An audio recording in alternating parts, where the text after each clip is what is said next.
Une rixe, un lynchage à mort de Chamseddine, 15 ans.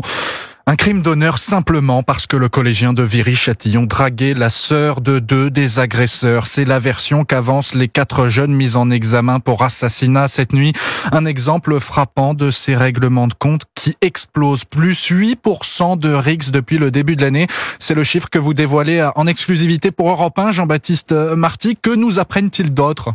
Eh bien, à l'origine de ces rixes, essentiellement des mineurs, dans 80% de ces violences, ils s'affrontent sur fond de trafic de drogue, mais pas que. Il y a aussi les rivalités, comme dans le Val d'Oise, à Sannois, le 13 janvier dernier, une vingtaine de jeunes encagoulés, venus de la ville voisine de Franconville, ont laissé pour mort un mineur de 17 ans sur le trottoir, une vengeance d'une précédente bagarre. Des rixes essentiellement franciliennes, 85% sont commises en Île-de-France, notamment en Essonne, ce qui inquiète Alexandre Touzé, vice-président du conseil départemental en charge des questions de sécurité.